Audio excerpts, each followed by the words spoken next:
चले गए डॉक्टर सलीम खान साहब के पास। सलीम खान साहब महाराष्ट्र से लेकर के और संसद तक आप देख रहे हैं किस तरीके से लोकतंत्र का जनाजा निकाला जा रहा है, और उसके बावजूद भी देश खामोश है। उसका विकल्प देने वाले लोग आपस में ही अभी खाली मंथन कर रहे हैं। इन सारी स्थितियों में पिछले सप्ताह की घटनाओं का आप विश्लेषण करें, सलीम खान साहब।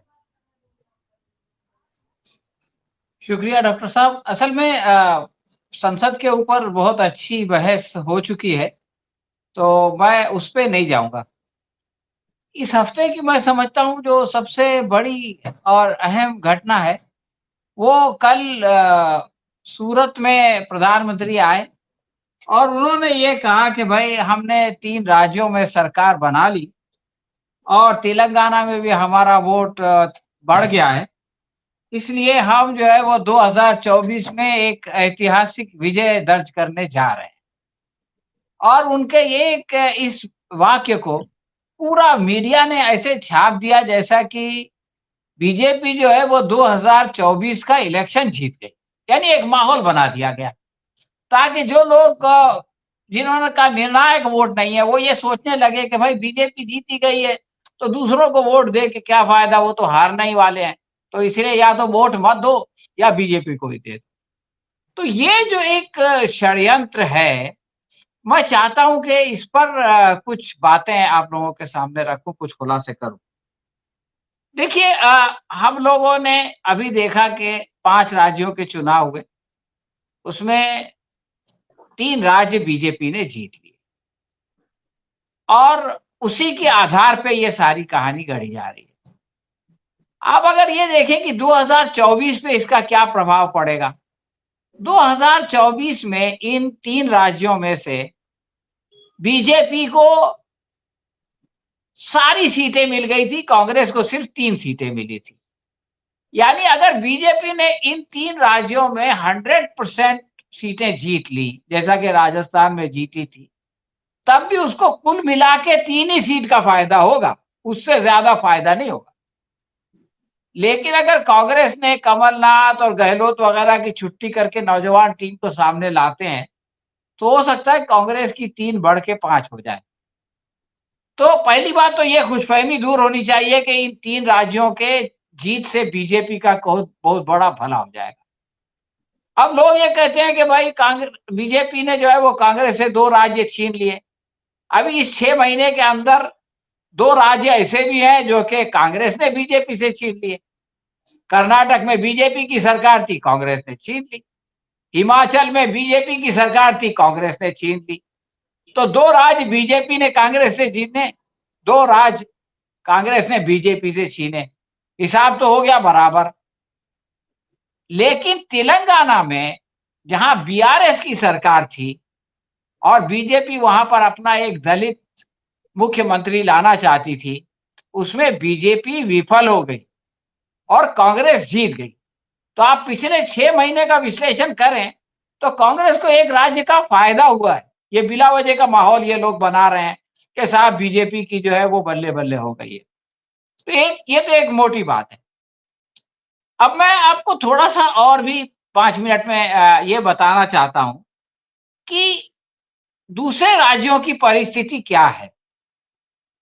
देखिए, महाराष्ट्र में जो है वो 24 सीटें चली गई थी, 24 में से 18-19 सीटें चली गई थी शिवसेना के पास और वो एनडीए में थी, और उसी की मदद से बीजेपी ने 23 सीटें जीती थी। अब अगर उसको शिवसेना का साथ चला गया, शिंदे तो कोई शिवसेना नहीं है, वो तो सब जानते हैं कि पैसे वाली पार्टी है, तो आप ये समझ लीजिए कि बीजेपी को ये 23 सीटें जीतना नामुमकिन होगा, क्योंकि ये 23 सीटों में शिवसेना का समर्थन था। आप बिहार आइए तो बिहार में बीजेपी ने 17 सीटें जीती थी और उसके साथ नीतीश कुमार थे जिन्होंने 14 सीटें जीती थी। अब नीतीश कुमार बीजेपी के समर्थक नहीं हैं और आरजेडी के साथ चले गए हैं। तो आरजेडी और बीजेपी, जब आरजेडी और नीतीश जेडीयू साथ में होंगे तो डेफिनेटली बिहार में भी बीजेपी की सीटें कम होंगी। बंगाल में आप ये देखें कि बंगाल में जो है वो बीजेपी को 18 सीटें मिली थी, इसलिए कि कांग्रेस, वामपंथी और टीएमसी, ये तीनों ने अलग अलग इलेक्शन लड़ा था। अगर इंडिया गठबंधन में ये तीनों एक साथ आ जाते हैं तो बीजेपी को यहां भी 18 सीट नहीं मिल सकती। कर्नाटक में पिछली बार बीजेपी ने 25 सीट जीती थी। अभी जो इलेक्शन हुआ है उसमें जिस तरह से वोट शिफ्ट हुआ है उसमें बीजेपी के लिए 25 सीट जीतना नामुमकिन है। तेलंगाना में आप ये देखें कि बीआरएस की 10 सीट थी, अब 10 तो नहीं आएगी, तो क्या वो बीजेपी के खाते में चली जाएगी? नहीं जा सकती। कांग्रेस की 3 थी, उसी में कुछ ना कुछ बढ़ेगा। पंजाब में भी यही सूरत हाल है।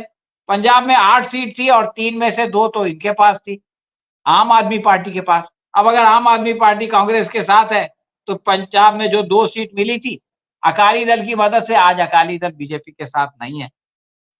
हरियाणा दिल्ली में 7 सीट बीजेपी जीत गई थी, इसलिए कि कांग्रेस और आम आदमी पार्टी अलग अलग थे।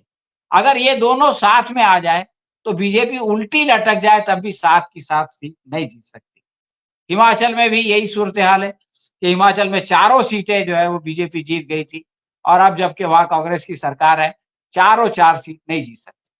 तो सूरत हाल तो ग्राउंड लेवल पे ये है और ये माहौल बना रहे हैं कि साहब 2024 का इलेक्शन हम जीत गए और हमारी सरकार आने वाली है और सारा मीडिया वही ढोल पीट रहा है।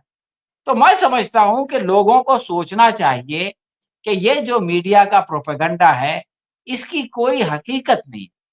ये लोगों को एक झांसा दिया जा रहा है, लोगों को डिमोरलाइज किया जा रहा है कि साहब आपको कुछ करने की जरूरत नहीं है, लड़ने की जरूरत नहीं है, मैदान में आने की जरूरत नहीं। तो मोदी जी को भी अपना सपने से बाहर निकलना चाहिए और मुंगेरी लाल के जो सपने वो बैठे बैठे देखते हैं कि 2024 में हम जो है वो जीत गए और हम जो है वो 3 राज्यों में जीत गए तो अब हमारा अगली 5 साल हमारे पक्के हो गए। तो उनको जो है इन शेख चिल्ली के ख्वाबों से निकल के हकीकत की दुनिया में आना चाहिए। यही बात मैं कहना चाहता था। शुक्रिया।